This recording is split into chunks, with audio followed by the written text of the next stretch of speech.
Innal hamdalillah nahmaduhu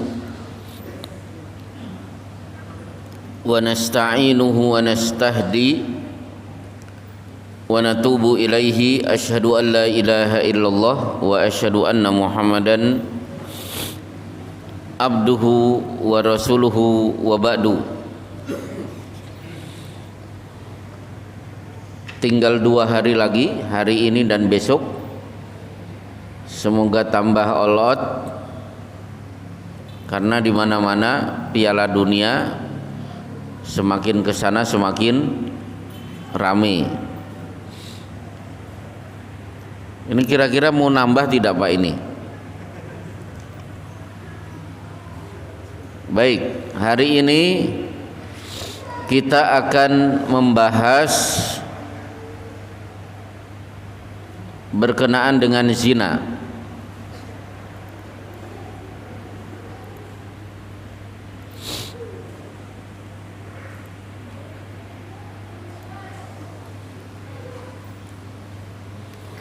Dalam bayangan kita, zina itu laki-laki hidungnya belang-belang kemudian mencari pelacur, itu disebut zina.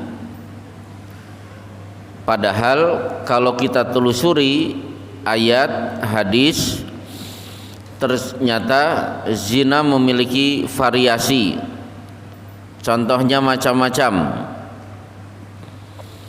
Baik, selain hubungan seks yang dilakukan oleh para pelacur, ada beberapa contoh zina. Di antaranya satu, nikah mut'ah.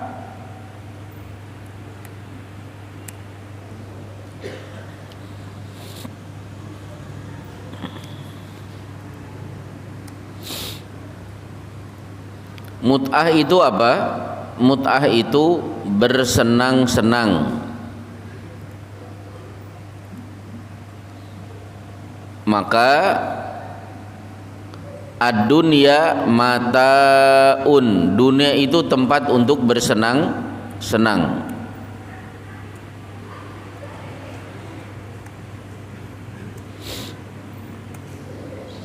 Berarti nikah mut'ah memang tidak bertujuan membentuk bahtera rumah tangga, tidak ada niat untuk punya anak, murni bersenang-senang sesaat, maka nikah itu disebut mut'ah. Pada masa Rasulullah SAW, Rasulullah membiarkan praktek mut'ah karena tidak mungkin perbuatan maksiat langsung digebuk dalam satu waktu. Sebagaimana khamr dibiarkan 13 tahun di kota Mekah diminum, begitu tiba di kota Madinah 3 kali larangan khamr turun. Qul fihi ma itsmun kabir wa manafi'u linnas. Katakan khamr itu bagus tapi ada jeleknya. Turun lagi suatu saat, la taqrabus sholata wa antum sukara. Bagi yang mau mabuk silahkan ba'da sholat, jangan sebelum sholat. Ketika umat Islam siap mental diumumkan keharaman khamr, baru Allah menyebut rijzun min amali syaiton, itu najis, perbuatan setan. Jadi bertahap. Sebagaimana nikah mut'ah di awal-awal dibiarkan, akhirnya pada perang Khaybar. An Aliyin radhiyallahu anhu qala naha Rasulullah amal mut'ati anil mut'ati ama Khaybar. Rasulullah melarang nikah mut'ah diumumkan pada waktu perang Khaybar, perang terakhir melawan Yahudi. Sebelumnya kan Yahudi, Bani Quraidah, Banu Nadir, Banu Qainuqa. Terakhir perang melawan Yahudi Banu Khaybar. Baik. Nah sekarang kalau bapak-bapak ketemu orang Syiah kemudian bangga dengan nikah mut'ahnya, silakan beri beberapa pertanyaan. Kalau nikah mut'ah itu ibadah agung, karena menurut mereka bagi yang ingin mencapai derajat setara dengan Ali, nikah mut'ahnya sekian puluh kali. Bisa ditanyakan kepada mereka, tunjukkan kepada saya kalau memang nikah mut'ah itu ibadah yang agung, Rasulullah pernah nikah mut'ah. Insya Allah mereka tidak bisa jawab. Tunjukkan kepada saya Ali pernah melakukan nikah mut'ah, Fatimah, Hasan, Husain. Insya Allah mereka akan kebingungan mencari riwayat bahwa Rasulullah pernah nikah mut'ah. Atau tanyakan kepada mereka, kalau ada di antara mereka laki-laki masih bujangan mau mencari jodoh, ada dua kandidat akhwat. Akhwat pertama sudah pernah 30 kali nikah mut'ah. Akhwat B masih perawan. Kira-kira yang dipilih mana? Tentu akhwat yang masih perawan. Bisa ditanyakan kepada mereka juga, tunjukkan kepada saya ulama-ulama besar Syiah mengizinkan putri-putrinya untuk dinikah secara mut'ah. Insya Allah tidak ada satupun ulama Iran yang akidahnya Syiah membiarkan putri-putrinya untuk menikah secara mut'ah. Nah sekarang coba dari bapak-bapak yang tidak paham nikah mut'ah itu ada. Jangan-jangan sudah ngomong capek tentang nikah mut'ah, tiba-tiba ada yang belum paham. Paham ya? Pernah melakukan? Berarti sudah paham. Menyengir begitu dengan kata pertanyaan kedua sudah paham. Baik. Yang kedua,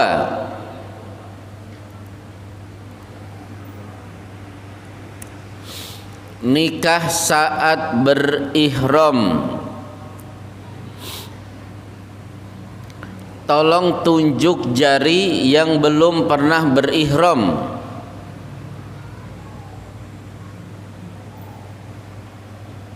Cuma 3 orang. Belum pernah, Pak. Berihram itu apa?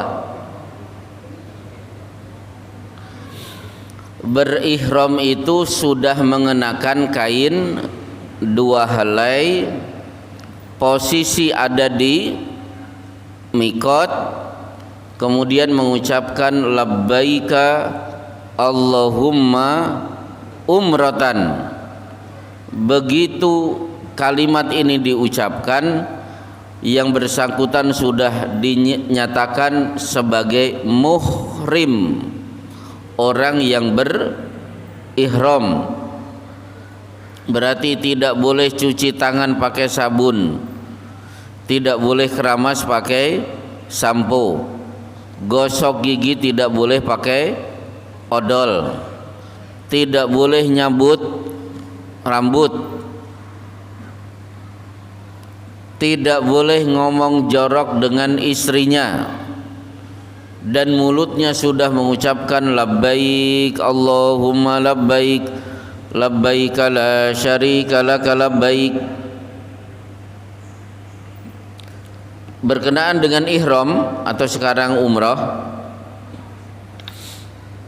ketika dulu saya beberapa kali ke tanah suci, saya merasa nikmat bisa menatap Ka'bah, maka saya ingin melaksanakan firman Allah, wa amma bi ni'mati rabbika fahaddis, nikmat Tuhanmu ceritakan. Akhirnya saya ceritakan kepada tetangga-tetangga, nikmatnya berada di depan Ka'bah. Akhirnya jamaah saya ajak-ajak, ayo ke tanah suci. Rata-rata jawabannya kami rumahnya tipe 21. Berarti rumahnya kecil. Kemudian apa lagi? Penghasilannya menengah ke bawah. Saya kasih motivasi, bismillah, ke tanah suci bukan karena matematika. Ke tanah suci karena dorongan kuat, niat yang mantap untuk berangkat ke tanah suci. Akhirnya kita adakan nabung. Pintu rumah saya biasa diketok. Boleh tidak nabung 50.000? Bismillah, silahkan. Kita terima, kita catat. Dan rata-rata bagi yang sudah melangkah menabung, mayoritas 1 tahun akhirnya bisa berangkat. Padahal hitung-hitung gaji dengan duit yang harus dialokasikan kebutuhan beras, kemudian biaya pendidikan anak, itu tidak mungkin. Tapi karena keinginan kuat nyetor kepada kita juga ikut mendoakan, alhamdulillah bisa berangkat.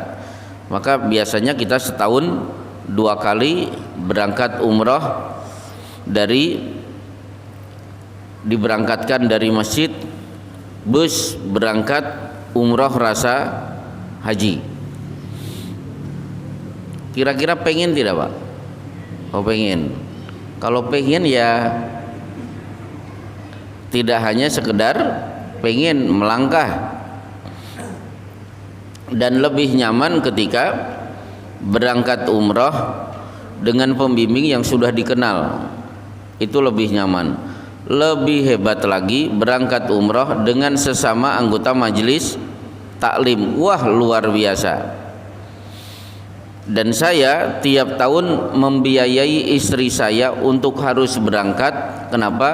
Khusus ibu-ibu istri saya yang membimbing bapak-bapak saya. Maka ibu-ibu terasa lebih nyaman, tidak diurusi oleh laki-laki. Baik, kembali ke ini. Nanti kapan-kapan lah kita bikin bapak-bapak yang saya pelototi, insya Allah bisa berangkat. Di sana masya Allah yang saya pelototi, saya doakan, ayo nabung melangkah dengan 150, yang 50 juga bisa. Alhamdulillah rata-rata setahun sudah berangkat. Baik, berkenaan dengan orang yang sudah mengenakan kain ihram, la yankihul muhrim wala yunkah. Orang yang sedang berihram tidak boleh menikah dan menikahkan. Contoh, masuk Masjidil Haram, tawaf 7 putaran, begitu selesai minggir, salat 2 rakaat di makam Ibrahim, ambil air zam-zam, diminum, sebagian diguyur ke kepala. Ada jamaah, Pak Ustadz tolong, sebelum kita sa'i antara Safa dan Marwa, tolong saksikan anak kami berdua akan mengadakan akad nikah di depan Ka'bah. Calon pengantin laki ada, calon pengantin perempuan ada. Boleh tidak? Tidak boleh. Kalau dilanjutkan pernikahannya tidak sah. Berlanjut kepada hubungan badan berarti terkena delik perbuatan zina. Baik, kemudian 2, 3 nikah beda agama. Orang JIL, Jaringan Islam Liberal, mengatakan nikah itu bab muamalah yang tidak mengikat harus persamaan agama, sebagaimana jual beli sah ketika jual beli antara muslim dan kafir. Betul tidak? Urusan nikah itu muamalah yang sifatnya duniawi, gak ada hubungannya dengan akhirat. Coba kita lihat ayatnya. Wala tankihul musyrikati hatta yu'min, dan janganlah kamu nikahi wanita-wanita musyrik sebelum mereka beriman. Berarti syarat wanita itu kita nikahi kalau statusnya adalah beriman. Sesungguhnya budak wanita yang mukmin lebih baik dari wanita musyrik walaupun dia menarik hatimu. Selanjutnya, dan jangan kamu menikahkan orang-orang musyrik dengan wanita-wanita mukminah sebelum mereka beriman. Sesungguhnya budak laki-laki yang mukmin lebih baik dari orang musyrik walaupun dia menarik hatimu. Nah, ini kalimat berikutnya, ulaika yad'una ilan nar wallahu yad'u ilal magfirati ilal jannati wal magfirati biidni. Mereka mengajak ke neraka. Jadi nikah beda agama berarti ngajak pengantin untuk masuk neraka.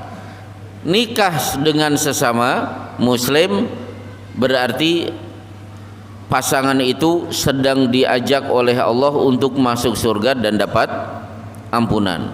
Maka pernikahan itu tidak bisa dipisahkan dengan urusan agama karena kaitannya dengan selamat kita di akhirat, dapat surga atau dapat neraka. Berarti menikah sesama muslim peluang untuk masuk surga, sebagaimana menikah beda agama membuka peluang untuk masuk neraka. Baik, nah sekarang kalau nikah muslim dengan musyrik tidak boleh, lalu kenapa Islam membolehkan laki-laki muslim menikahi wanita ahlul kitab? Coba kita lihat ayat yang berbicara tentang halalnya laki-laki muslim menikahi wanita ahlul kitab di surat Al-Maidah ayat 5. Bagaimana cara mudah memahami ayat ini? Wal muhsanatu minal mu'minati wal muhsanatu minal ladina utul kitaba min qablikum idza ataitumuhunna ujurahunna muhsinina ghaira musafihina wala muttakhidi ahdan. Dan dihalalkan mengawini wanita-wanita yang menjaga kehormatan di antara wanita-wanita beriman. Halal, ada akhwat, jelas pakai kerudung, sholatnya beres, silahkan nikahi. Kalimat berikutnya, dan dihalalkan wanita-wanita yang menjaga kehormatan di antara orang-orang yang diberi Alkitab, maksudnya ahlul kitab. Oh, berarti boleh dong menikahi wanita ahlul kitab. Jawabannya, wanita beriman disebut baru wanita ahlul kitab. Berarti kalau di masaran sudah kehabisan stok, tidak ada akhwat yang beriman, silahkan menikahi wanita ahlul kitab. Karena wanita mukmin disebut baru wanita ahlul kitab. Kira-kira bapak-bapak yang punya istri, seandainya punya nyali, nekat untuk nikah lagi, menikahi 3 wanita lagi, stok di masaran ada atau tidak? Banyak, asal punya mental aja. Wanita mukminah saja masih banyak, kenapa harus memikirkan pengen menikahi wanita ahlul kitab? Dan kalau ingin menikahi wanita ahlul kitab, contoh Rasulullah ketika menikah dengan Sofiyah yang nasabnya sampai Nabi Harun alaihissalam. Sebelum dinikah ternyata dikenalkan Islam, mengucapkan 2 kalimat syahadat. Akhirnya Rasulullah menikahi Sofiyah wa ja'ala itqaha mahraha, menjadikan pembebasan Sofiyah dari statusnya sebagai budak sebagai mahar. Jadi Sofiyah masuk Islam baru dinikah oleh Rasulullah Shallallahu Alaihi Wasallam. Kenapa menikah itu harus satu agama? Jangankan beda agama, satu agama beda ormas pun itu bikin ruwet. Contoh di Bekasi, di perumahan Margahayu, suaminya Muhammadiyah, istrinya NU. Ayo, yang lebaran yang duluan mana? Kan Muhammadiyah biasanya. Istrinya sudah ngancam, awas Pak, lebarannya hari Kemis, jangan Rebu. Itu kata istrinya yang NU. Kata suaminya, iya, pokoknya aku janji lebaran hari Kamis.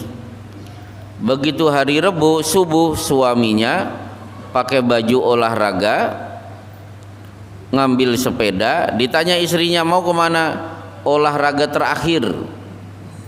Padahal di belakang sudah ada bungkusan plastik, ada sarung, ada baju koko. Keluarlah dengan tenang suami pergi ke Gor Bekasi menunaikan sholat Idul Fitri yang hari Rebu. Selesai sholat Idul Fitri, kostum olahraga dipakai lagi, kemudian pulang. Sebenarnya aman. Begitu jam 10, temannya sesama Muhammadiyah pada datang, halal bi halal. Akhirnya konangan.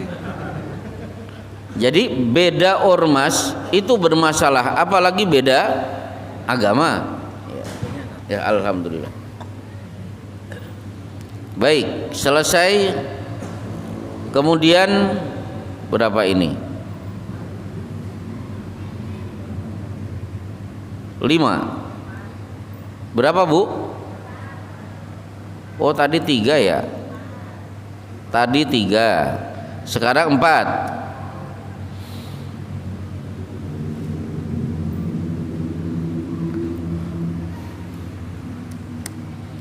Nikah lebih dari 4. Ada kiai di Jawa Timur, istrinya 9. Boleh tidak? Tidak boleh. Lihat hadisnya di Musnad Imam Ahmad dan Sunan At-Tirmidzi. Anna Ghailan ibnu Salamah aslama wa indahu asrah minan niswah fa aslamna ma'ahu. Fa amarahu an-nabiyyu sallallahu alaihi wasallam an yakhtar minhunna arba'an. Ada sahabat bernama Ghailan, bukan Golian.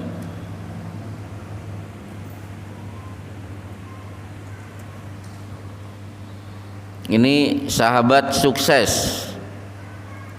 Berapa istrinya? 10 istri.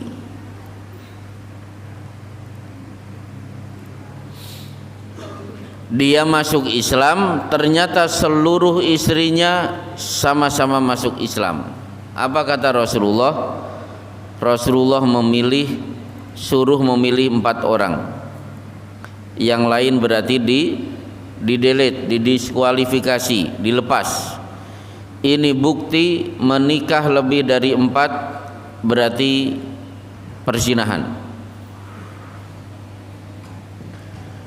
5. Nikah muhallal.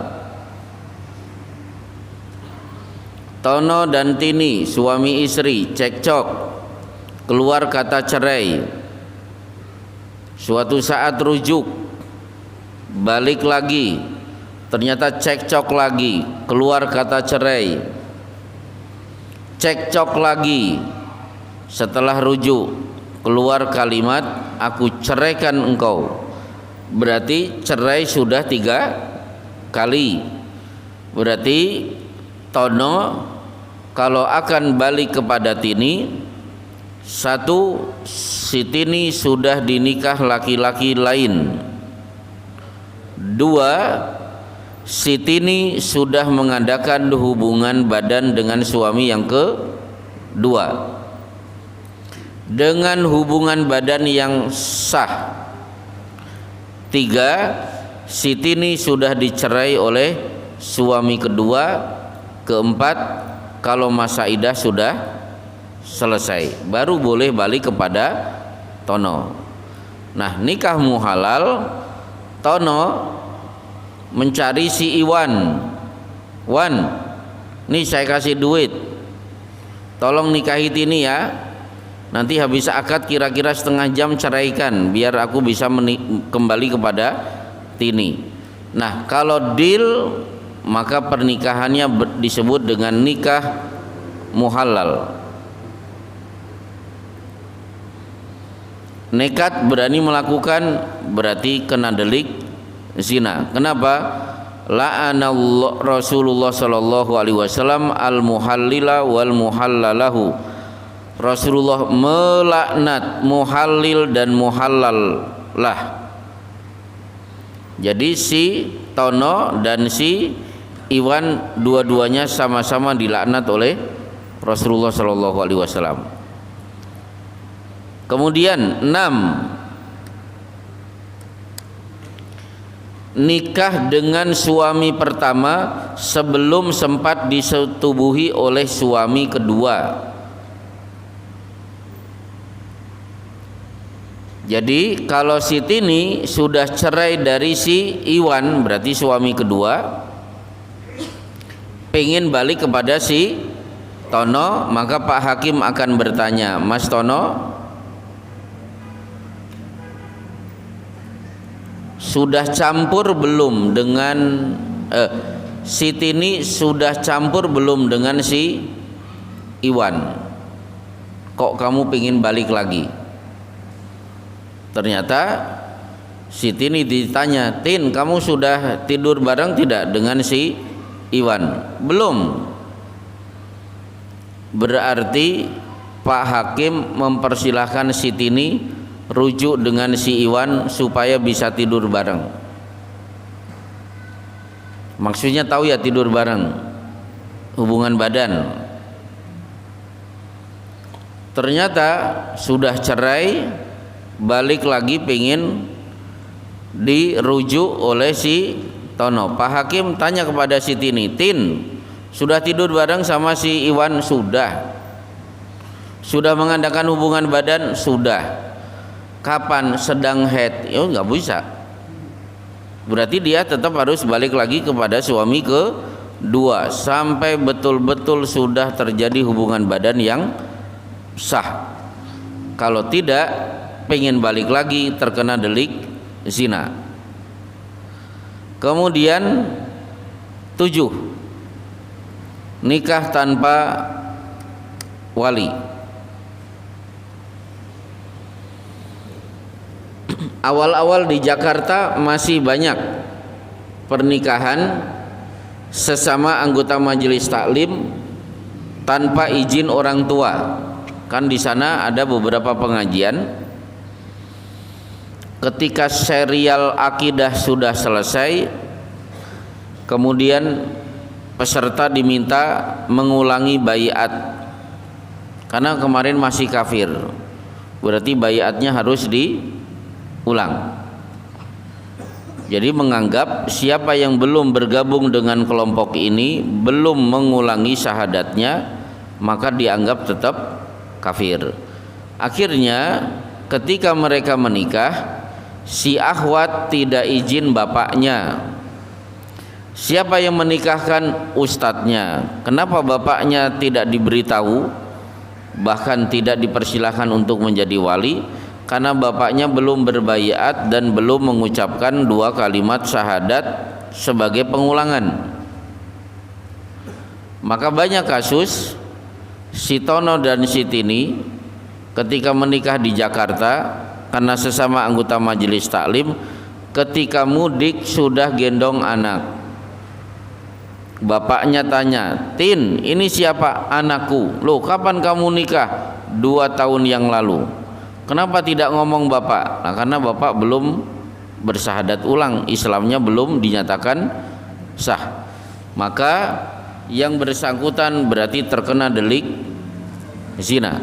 8, nikah dengan mahram. Nggak usah dicari hadisnya, insya Allah mudah. Kakak menikahi adik, anak tiri menikahi ibu tiri, seperti kisah Sangkuriang yang akhirnya terjadilah Gunung Tangkuban Perahu. Tapi sayang statusnya adalah dongeng, namanya dongeng di Paido Keneng. Baik, 9, nikah dengan menggabungkan dua mahram. Kakaknya dinikah, adiknya juga dinikah. Si ahwat dinikah, bibinya juga dinikah. Nggak usah pakai hadis juga, langsung ke permasalahan inti, tingkatan zina.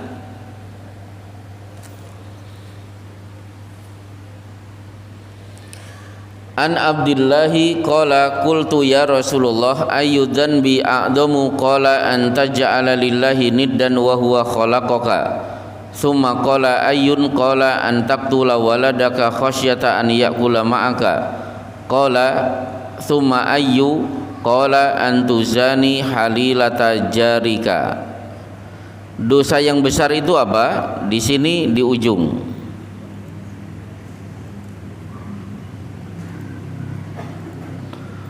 Engkau berzina dengan istri tetanggamu. Berarti ada kasus A berzina. Orang mana? Orang Sidoarjo. Nikah dengan apa? Zina dengan siapa? Dengan tetangganya yang ada di Sidoarjo. B, orang Sidoarjo juga berzina dengan siapa? Dengan orang di Sumedang sana. Mana yang lebih besar kasus dosanya? Si pertama, karena dia berzina dengan tetangga. Kenapa? Tetangga itu sangat diperhatikan dalam Islam. Setiap Rasulullah mendapatkan wahyu dari Jibril, sebelum Jibril naik ke langit, sering Jibril berpesan, mazala Jibrilu yusini biljar. Terlalu sering, selalu Jibril berpesan kepada aku, berbuat baiklah kepada tetangga. Diulang-ulang. Hatta donantu annahu sayuwarithuhu, hingga aku mengira seolah-olah tetangga adalah ahli waris. Saking agungnya tetangga sampai Rasulullah bersumpah, wallahi la yu'min, wallahi la yu'min, wallahi la yu'min. Demi Allah jangan sebut dia beriman, diucapkan 3 kali. Siapa ya Rasulullah? Alladzi la ya'man jarahu bawa'iqahu, yang tidak bisa memberi rasa nyaman kepada tetangganya. Baik, kita lihat tingkatan zina yang lain. Salasatun la yukallimuhumullahu yaumal qiyamati wa la yuzakkihim wa la yanzuru ilaihim wa lahum adabun alim. 3 kelompok Allah tidak mengajak bicara pada hari kiamat, tidak membersihkan mereka dan tidak melihat mereka, dan bagi mereka siksa yang pedih. Siapa yang disebut pertama kali? Orang yang sudah tua renta yang berzina. A, usia 17 tahun berzina. B, usia 80 tahun sudah stroke 2 kali, masih memaksakan diri untuk berzina dengan minum pil kuning atau coklat. Nggak tahu, kelihatannya pura-pura tidak tahu.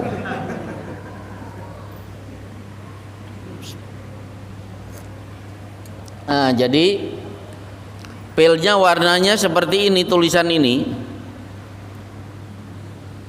dan itu efeknya memicu jantung, dan tidak sedikit kakek-kakek mati di komplek lokalisasi. Jadi si A berzina di usia 17 tahun, si B berzina di usia 80 tahun, di mana potensi itu tidak ada tapi dia memaksakan diri. Maka yang usia 80 tahun dosanya lebih besar daripada yang dilakukan oleh anak muda. Sebagaimana ini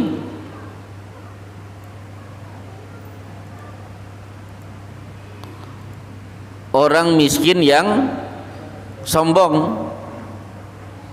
Kaya sombong itu salah, tapi kalau miskin sombong itu lebih salah lagi. Kan kasihan, udah miskin, disembelih juga tidak keluar darahnya, masih bisa sombong. Baik, tingkatan zina yang lain. Kemuliaan istri mujahidin atas orang yang tidak berjihad seperti kemuliaan ibu-ibu kalian. Misalnya ada anggota pengajian kita ikut terjun ke jalur Gaza, misalnya ikut menjadi tim obat-obatan atau tim dokter, otomatis istrinya kan di masaran. Kedudukan istri orang yang pergi ke jalur Gaza setara dengan ibu kita. Berarti mereka wajib dimuliakan. Tidaklah seorang dari kalangan yang tidak berjihad menggantikan perang mujahid pada keluarganya yang ditinggal, lalu dia mengkhianatinya, kecuali dia akan berdiri pada hari kiamat di hadapan suaminya, lalu dia akan mengambil pahalanya sekehendaknya hingga dia merasa puas. Jadi A, seorang laki-laki pergi merantau atau pergi ditugaskan oleh kantor untuk keluar kota. B, seorang laki-laki pergi berjihad. Istri A ada di rumah, istri B juga ada di rumah. Kok ada yang berani menzinai istri A dan istri B? Mana yang lebih besar dosanya? Menzinai istri mujahid itu lebih besar dosanya daripada menzinai wanita yang ditinggal suami bukan dalam rangka berjihad.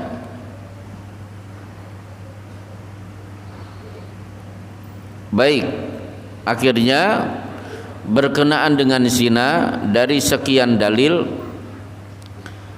dilarang menceritakan kasus perzinahan kepada siapapun kalau tidak membawa bukti melihat dengan jumlah 4 orang. Jadi tolong ibu-ibu, ini ibu-ibu biasanya kalau ada sesuatu yang heboh langsung diviralkan. Misalnya ibu tahu si Paijo dan Painem berzina, boleh tidak cerita-cerita pada orang lain? Tidak boleh. Kenapa? Walladzina yarmunal muhsanati thumma lam ya'tu bi arba'ati syuhada fajliduhum samanina jaldah. Menceritakan kasus perzinahan kalau tidak mendatangkan 4 orang saksi betul-betul melihat dengan mata, maka deralah orang-orang ini 80 kali. Dan terbukti pada masa Umar bin Khattab 4 orang menghadap, wahai Amirul Mukminin, kami berempat melaporkan si Paijo si Painem berzina. Umar bertanya, yakin si Paijo Painem berzina? Tiba-tiba satu orang mencabut laporan, kelihatannya saya ragu-ragu.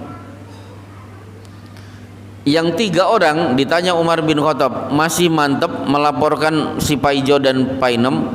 Mantap, hakul yakin. Justru 3 orang ini akhirnya didera 80 kali. Termasuk kalau melihat bapak-bapak di hotel, dengan mata saya melihat dia masuk ke kamar hotel dengan seorang perempuan cantik yang melihat saya. Tok, itu pun tidak melihat perzinahan, melihat dia masuk kamar hotel. Sudah ngomong-ngomong si Paijo si Painem telah berzina, itu tidak boleh. Lalu apa yang saya lakukan? Temui si Paijo. Mas Paijo, kira-kira mata saya salah tidak? Hari Selasa tanggal 7 Mas Paijo ada di hotel, masuk ke kamar dengan seorang perempuan cantik. Maaf ini kalau saya salah melihat. Seandainya benar, semoga Mas Paijo bisa bertobat, tidak mengulangi perbuatan itu. Udah itu ngomongnya ke Paijo, jangan ngomong-ngomong kepada orang lain. Itu haram. Jadi kasus perzinahan jangan coba-coba dibicarakan kecuali betul-betul 4 orang melihat. Saya di Bekasi itu menangani kasus anggota jamaah kita teledor, kepleset, akhirnya berzina. Menghadap saya, minta obrolan 4 mata. Ngaku saya sudah berzina. Akhirnya saya tanya, sudah ngomong kepada orang lain belum? Orang itu menjawab belum. Istri sudah tahu belum? Belum. Saya sampaikan jangan coba-coba ngomong kepada istri, jangan coba-coba ngomong kepada orang lain. Ngomong kepada saya sudah terlanjur. Habis itu, habis pertemuan ini diam, segera sholat taubat, perbanyak amal soleh, syukur-syukur, beristighfar sampai bercucuran air mata. Perbanyak amal soleh untuk menutupi dosa Anda. Kenapa? Kullu ummati mu'afa illal mujahirin. Semua umatku pasti akan aku ampuni dosanya kecuali yang ngomong-ngomong. Jadi bapak-bapak, kalau terlanjur melakukan perbuatan dosa, tidak ada satupun orang lain tahu. Yang tahu hanya Allah. Hukum asli tidak boleh ngomong-ngomong kepada yang lain. Kok terlanjur dia cerita kepada saya warning, ingat, jangan ada orang lain tahu kecuali saya. Ini pun karena sudah terlanjur. Nama baik Anda akan saya jaga. Gitu ya Pak ya. Termasuk ibu-ibu, hati-hati kalau sekedar baru isu sudah disebarkan ke sana kemari. Dan saya banyak menyimpan rahasia luar biasa di tempat tinggal kita di sana. Banyak anggota pengajian kita karena pinternya setan berhasil menggoda sehingga terperosoklah ke dalam perbuatan zina. Ketika istrinya tidak tahu, alhamdulillah. Dan hari ini rata-rata yang melapor keislamannya sudah baik. Apa jadinya kalau dia minta maaf kepada istri? Kira-kira dimaafkan atau tidak? Pasti akan menyanyikan lagu tiada maaf bagimu. Jadi jangan ngomong-ngomong kepada istri. Insya Allah selesai. Ada pertanyaan, saya persilahkan.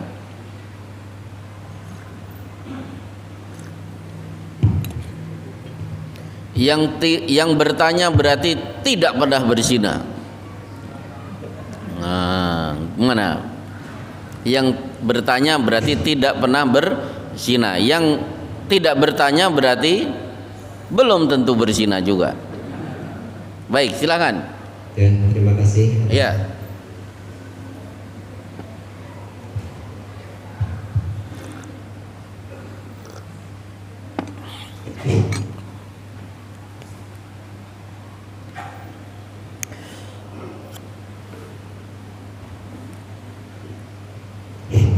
Terima kasih atas waktu yang diberikan. Ya. Tadi sudah disampaikan tentang perzinahan yang misalnya orang sudah terlanjur menikah sebelum masuk Islam. Misalnya dulu Nasrani sudah mempunyai anak dan kemudian masuk Islam. Itu apakah setelah masuk Islam itu harus menikah lagi menurut tata cara Islam atau bagaimana? Dan selanjutnya anak yang sudah ada ini statusnya bagaimana? Terima kasih. Assalamualaikum warahmatullahi wabarakatuh. Waalaikumsalam warahmatullahi wabarakatuh. Baik. Ada yang bisa baca ini?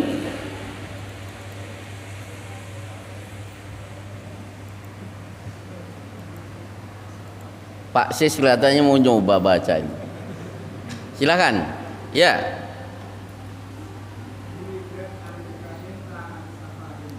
Wuli an. Ya. Ini pernyataan Rasulullah, wulitu an nikahin la an sifahin. Aku dilahirkan dari status pernikahan, bukan dari status perzinahan. Sifah itu istilah lain dari zina. Padahal Abdullah dan Aminah hidup pada masa jahiliyah. Udah? Jadi pasangan Katolik menikah di Vatikan, suatu saat dua-duanya akhirnya dapat hidayah, nikahnya sudah sah yang dulu tanpa harus diulangi. Ini sesuai dengan kaidah usul fikih al-baqa'u makana ala makana. Yang dulu tetap harus dianggap sah, tidak perlu ada diulang-ulang lagi. Termasuk tadi ghailan, ya Rasulullah, inni aslamtu wa tahti asrah minan nisa. Saya masuk Islam, saya sudah masuk Islam, istriku 10-10-nya masuk Islam bersama aku. Ternyata Rasulullah menjawab apa? Fa amarahu an yakhtar minhunna arba'an. Pilih 4, 6 dilepas, dan 4 itu tidak usah ada pengulangan nikah. Baik, selesai. Pertanyaan kedua di belakang, ya.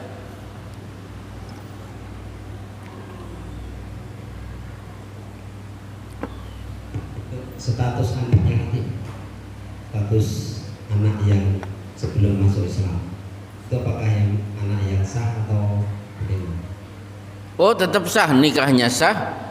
Nikah pada masa jahiliyah itu sah, sebagaimana anak yang lahir juga dinyatakan sah. Gimana? Terima kasih. Baik. Assalamualaikum warahmatullahi wabarakatuh. Waalaikumsalam warahmatullahi wabarakatuh. Kemarin itu ada berita yang viral, ada pejabat yang mengatakan bahwasanya KUA, Kantor Urusan Agama, itu seharusnya tidak hanya memfasilitasi pernikahan agama Islam. Artinya mereka menuntut agar KUA itu juga memfasilitasi pernikahan selain agama Islam. Nah, pernyataan ini kan menimbulkan pro kontra. Dan MUI sendiri pun juga belum menyetujui harus ada kajian khusus membahas tentang masalah ini. Yang saya tanyakan secara syar'i itu hukumnya gimana? Boleh tidak kalau Kantor Urusan Agama itu memfasilitasi pernikahan selain agama Islam? Terima kasih. Assalamualaikum warahmatullahi wabarakatuh. Waalaikumsalam. Al-Mumtahanah ayat 10. Langsung ambil kalimat inti.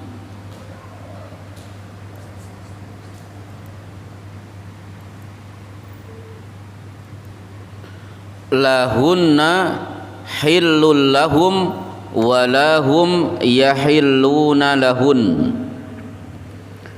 Mereka wanita, mereka di sini wanita muslimah, tidak halal bagi mereka laki-laki musyrik.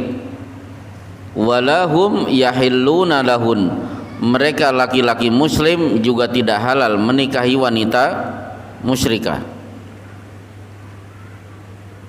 Berarti jangan dilayani kalau ada orang yang ingin menikah beda agama. Sebenarnya sudah tidak perlu dikaji lagi, ayatnya sudah jelas. Tadi surat Al-Baqarah ayat berapa? 221. Nikah sesama agama mengajak masuk surga. Nikah beda agama berarti pasangan siap diajak masuk neraka.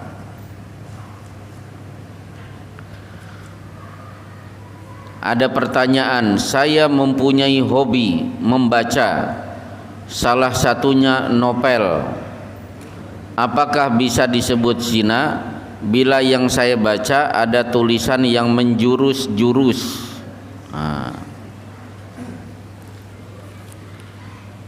Coba dibuka surat Yusuf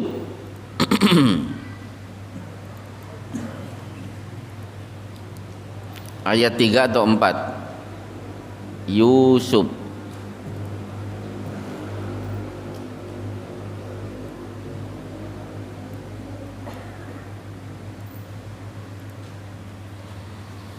bagi yang hobi nonton sinetron, baca novel, berarti itu kan kisah.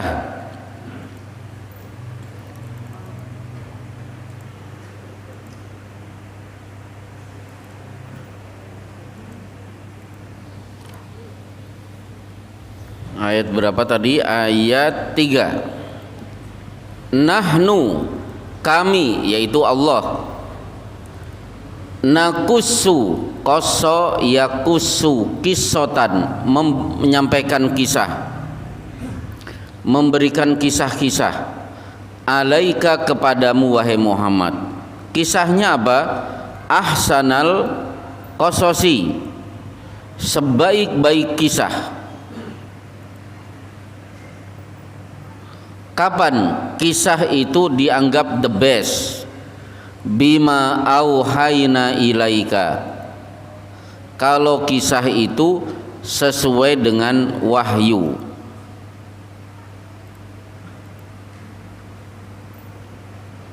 Ilaika hadzal Qur'an, wahyu yang tercantum dalam Al-Qur'an.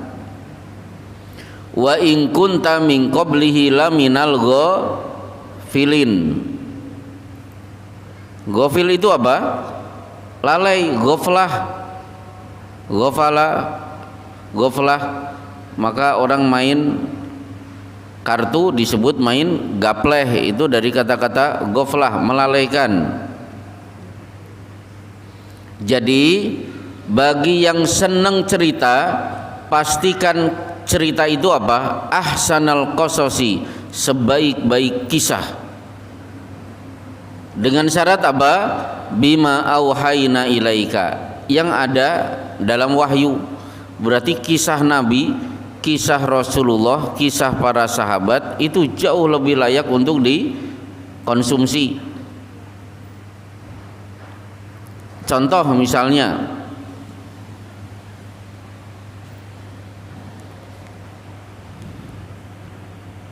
Salman Al-Farisi itu kan pendatang di Madinah. Dia orang Persia, sudah ngebet nikah. Dia kerja serius ngumpulkan duit. Begitu terkumpul, CS-nya ditemui, Abu Dzar, kamu kan orang Madinah, aku pengen menikahi seorang wanita, rumahnya sana, tolong antar aku dan engkau menjadi juru bicara. Dengan membawa uang untuk walimah plus mahar, berangkatlah Salman dengan Abu Dzar. Sampai di rumah, Abu Dzar sebagai jubir menyampaikan, maksud kedatangan kami berdua ingin menyampaikan hasrat teman saya bernama Salman untuk menikahi putri bapak dan ibu. Kata orang tuanya, kami berdua tidak bisa memberi jawaban, yang bisa memberi jawaban putriku sendiri. Akhirnya putrinya dibalik tirai menjawab, wahai ayahku, aku tidak mau dinikah oleh Salman, nikahkan aku dengan Abu Dzar. Gimana? Apa yang diperbuat Salman? Salman pun akhirnya, wahai temanku Abu Dzar, terima uang ini, terima ini barang sebagai mahar, silahkan nikahi wanita itu. Padahal Abu Dzar sudah punya istri.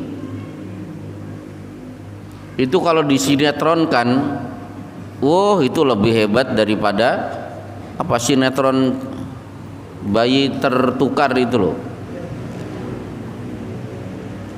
Berarti apa? Betapa bersih ikhlasnya si Salman.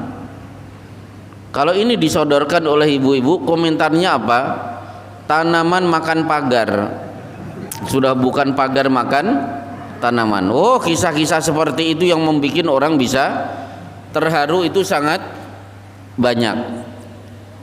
Nah, sayang kita lebih senang sinetron. Padahal kisah-kisah yang membuat kita geleng-geleng kepala itu banyak di sejumlah kitab. Jadi tidak usah baca novel lagi.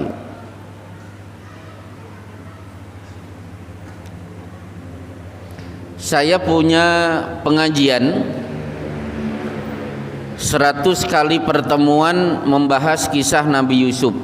Orang kaget, kisah Nabi Yusuf itu selesai 100 kali pertemuan. Ternyata Masya Allah, kisahnya mengharukan, fikihnya ada, akidahnya ada, tarbiyahnya ada, ilmu jiwanya ada, lengkap. Cuma masalahnya kan ustadz-ustadz rata-rata ceritanya begitu aja, tapi tidak diperkaya dengan kitab-kitab tafsir dan kitab-kitab yang lain. Ketika diperkaya dengan kitab-kitab lain, Masya Allah, kisah Yusuf itu membuat ibu-ibu akan bercucuran air mata sampai air mata bisa kering, endingnya senyum lebar. Silahkan yang mau mengikuti pindah rumah ke Bekasi. Itu baru 5 kali pertemuan.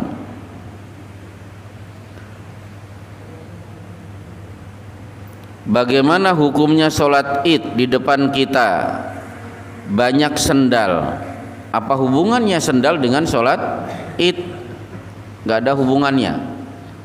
Wallahu a'lam bishawab. Apakah khutbah id termasuk rukun dan sholat id? Yang baru viral, sholat id itu ada 4 rakaat, yaitu 2 rakaat sholat dan khutbah id dihitung 2 rakaat sholat juga.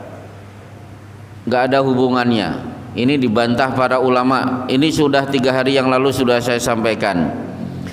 Jangan merasa pelaksanaan sholat Jumat itu Jumatannya 2 rakaat, khutbahnya 2 rakaat, Jumatnya 2 rakaat sehingga genap 4 rakaat, dan Jumat menggantikan posisi duhur, sehingga yang tidak ikut khutbah Jumat dinilai dia melaksanakan duhur cuma setengahnya. Itu tidak ada seperti itu.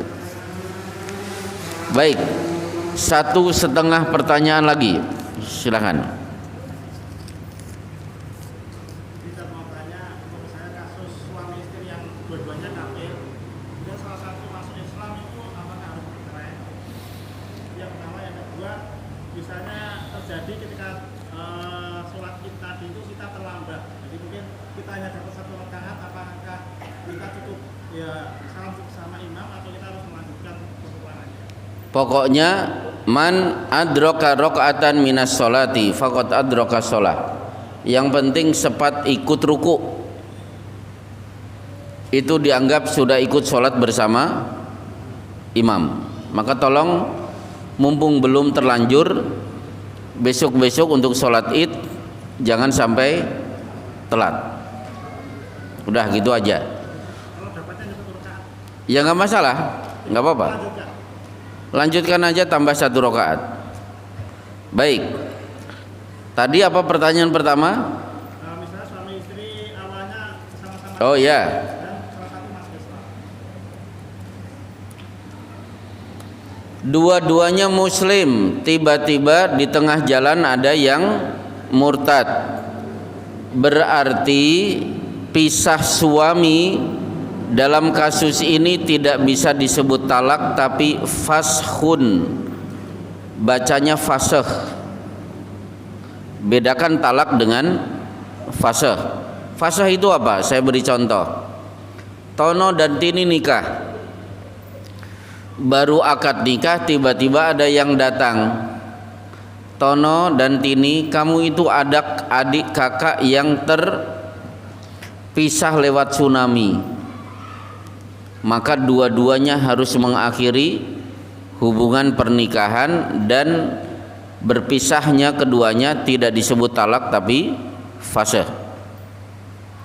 Tono dan Tini menikah, 3 jam kemudian datang orang memberi kesaksian, wallahi kalian berdua dulu nyusu kepada istri saya.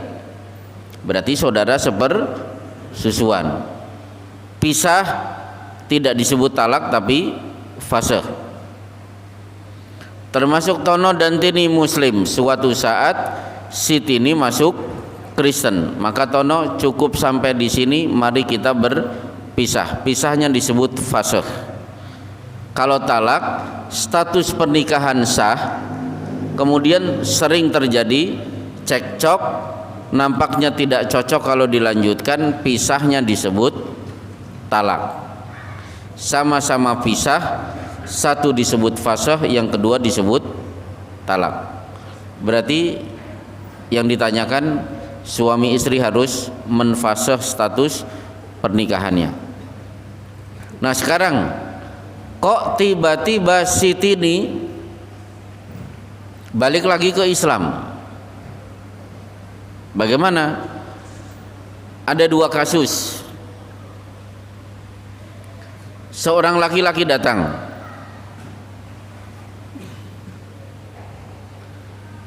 udah taruhlah si Tono dan Tini lagi, atau udah si Paulus dengan si Elizabeth.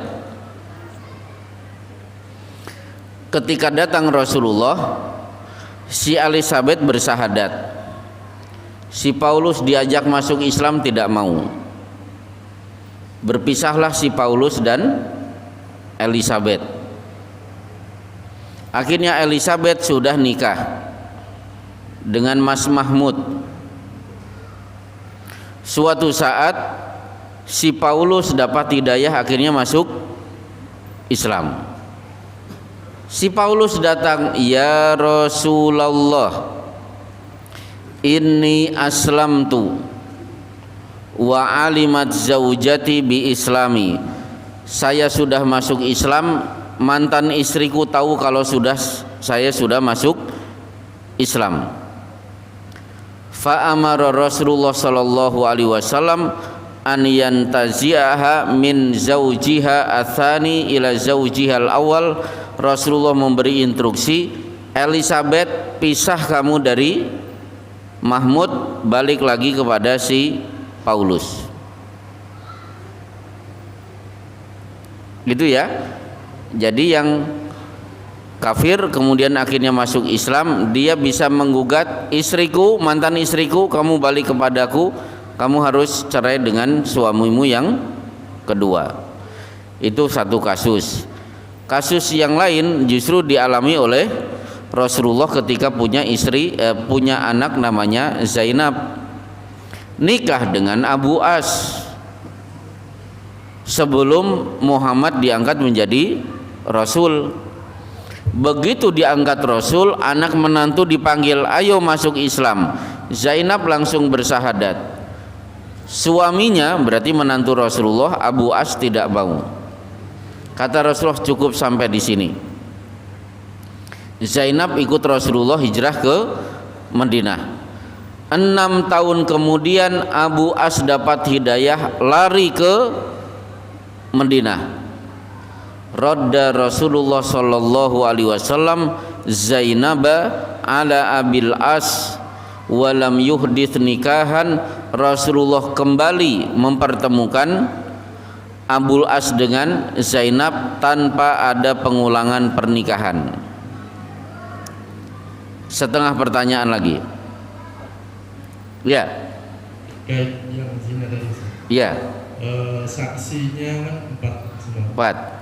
Nah, misalkan dengan video atau foto itu bagaimana? Itu yang pertama, Ustaz. Ya. Yang kedua, bagaimana hukum tukar hadiah dengan bersyarat? Mensyaratkan, misalkan seperti budget atau kos. Tukar-tukar hadiah. Yang ketiga, sekalian ya, Ustaz. Boleh. Ya, coba. Satu apa tadi? Saksi berzina dengan video atau Oh, video, ya. Yang dua, hadiah, tukar-tukaran. ya, dengan syarat. Yang ketiga, khataman dengan dibagi-bagi. Khataman dibagi-bagi. Yang terakhir,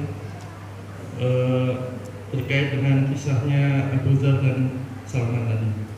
Berarti bolehnya nikah lagi dengan tidak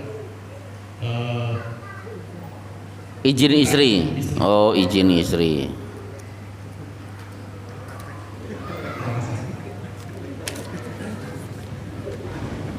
Jadi gini,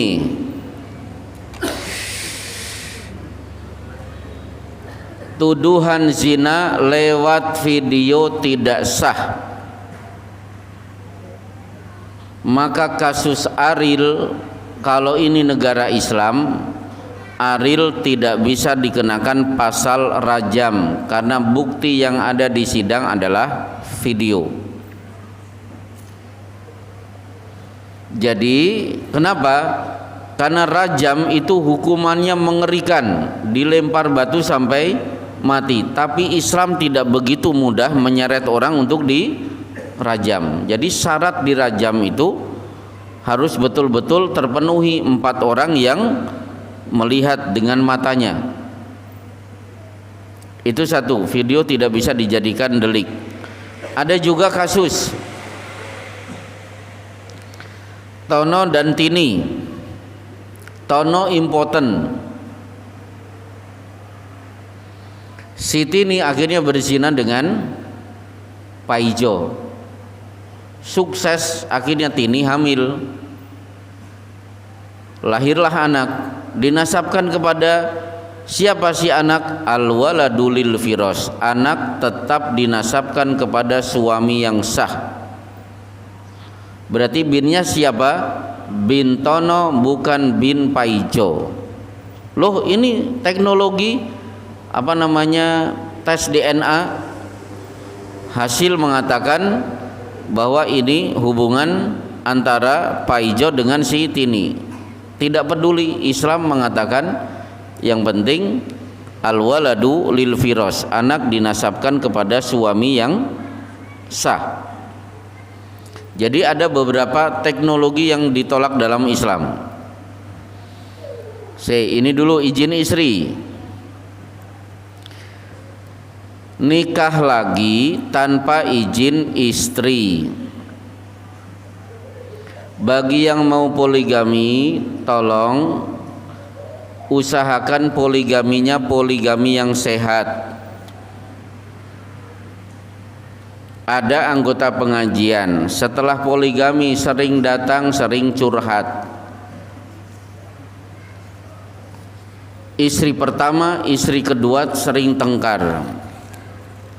Akhirnya kalau saya giliran di istri pertama saya dicemberuti, pergi ke istri kedua juga dicemberuti. Akhirnya saya tanya, dulu sebelum menikah lagi suasana seperti ini ada tidak? Enggak ada, adem ayem. Berarti tujuan nikah itu apa? Wa min ayatihi an khalaqalakum min anfusikum azwajan litaskunu, supaya kalian bisa tenang. Berarti tujuan pernikahan biar tenang itu tidak tercapai. Maka bagi ikhwan-ikhwan yang mau poligami, kalau bisa ditimbang-timbang, kira-kira poligami saya nanti poligami sehat atau tidak. Kalau tidak sehat jangan.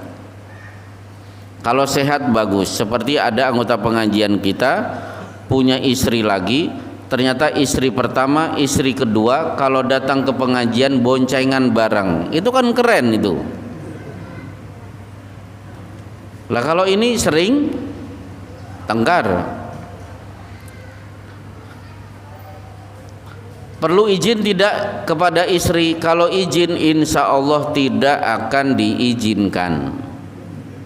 Itu. Kemudian khataman dibagi. Jadi begini, kalau dibagi berarti tidak khatam. Kan begitu.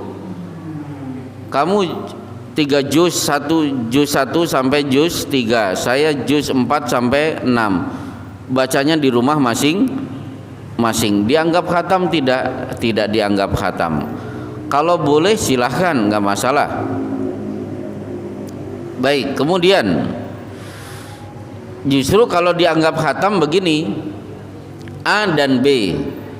A baca Quran, B mendengar. Begitu A capek, B gantian baca, A yang mendengar. Kenapa? Pendengar pahalanya sama dengan yang membaca. Nah, kalau itu jelas. Nah, sekarang hadiah. Namanya hadiah itu jangan disyaratkan menyebabkan saya memberi hadiah, menyebabkan orang itu gantian memberi hadiah kepada saya. Kalau sistemnya memberi hadiah, akhirnya orang itu syaratnya harus juga memberi hadiah. Itu disebut al-aidu fi hibbatihi kal kalbi alladhi yaqi'u thumma yarji'u fi qayyihi. Menggugat pemberian sama saja seperti anjing muntah, dia jilati muntahannya. Kalau memberikan hadiah biasa saja, saya akan berikan hadiah kepada teman saya dan tidak berharap dia akan memberikan balik kepada saya. Jadi tukar menukar hadiah itu sebenarnya tidak Islami. Insya Allah selesai. Ya. Kenapa? Urusannya dengan materi ini tadi, masalah perceraian atau talak. Kita sering jumpai di dalam masalah suami istri itu banyak menemui problema atau masalah, sehingga kadang istri itu gugat cerai kepada hakim atau pengadilan. Padahal secara syariah yang berhak mentalak atau menceraikan itu adalah suami. Ya. Bagaimana hukumnya ketika suami kekeh tidak mau menceraikan, tetapi keputusan hakim menceraikan, mengabulkan perceraian istri tadi, sehingga istri secara sah bisa cerai. Dan hari kemudian seorang istri tadi terus nikah lagi pada mencari suami lagi. Apakah pernikahan itu dianggap berzina atau tidak, berhubung suaminya kekeh mungkin sampai hari kiamat pun tidak menceraikan atau kata cerai. Yang pasti yang menceraikan adalah pengadilan agama. Bagaimana hukumnya ini, Ustaz? Terima kasih. Ya. Bedakan khulu dan talak. Kalau talak gugatan cerai dari pihak suami, khulu gugatan talak dari pihak istri. Pada dasarnya istri tidak boleh menggugat cerai kecuali ada alasan yang benar. Ayyumamra'atin sa'alat zaujaha at-talaqa min ghairi ma ba'sin. Wanita yang terhalangi masuk surga kalau menggugat cerai tanpa ada alasan yang benar. Tapi kalau alasannya benar, sah. Kapan? 1. Ini berarti ibu-ibu yang harus tahu kapan saya boleh melakukan khulu, menggugat cerai. 1. KDRT. Mana dalilnya? wanita dilamar Abu Jaham, kata Rasulullah jangan diterima lamarannya. Kenapa? Innahu rajulun la yad'u asahu an atikihi. Dia tipe laki-laki yang suka nampar perempuan. Satu. Dua, kalau suaminya tidak bisa memberikan nafkah batin, berarti impoten. Qada Umar fil innina an yu'jala sanah. Umar memutuskan laki-laki impoten wajib berobat 1 tahun. Kalau tidak sembuh, istri boleh menggugat cerai. Kalau pada masa Rasulullah, seorang wanita punya suami Abdurrahman bin Az-Zubair, ganteng, kulitnya putih, hidungnya mancung, tapi impoten. Maka istrinya berkata, inna ma'ahu mithlu hudbati thawb. Kemaluan suamiku seperti ujung kain. Berarti bahasa masarannya apa? Kalau bahasa Bekasinya letoy, lemes, lembek. Enggak, itu bukan bahasa masaran. Jadi gugat cerai boleh karena faktor nafkah batin. 3, karena nafkah lahir. Taqulul mar'atu at'imni aw talliqni. Wanita boleh berkata kepada suami yang tidak mau bekerja, beri makan aku dengan cara bekerja atau ceraikan aku. Nah, ada kasus yang banting tulang istrinya, suaminya tengok-tengok di rumah, lama kelamaan istrinya tidak nyaman, kemudian menggugat cerai. Di pengadilan dipertemukan, suami berkata, demi Allah sampai kapanpun saya tidak akan menceraikan istri saya. Pak Hakim bertanya, kenapa Anda tidak mau menceraikan istri Anda? Padahal gugatan istri masuk akal, Anda tidak mau bekerja. Suami menjawab, karena saya cinta dia.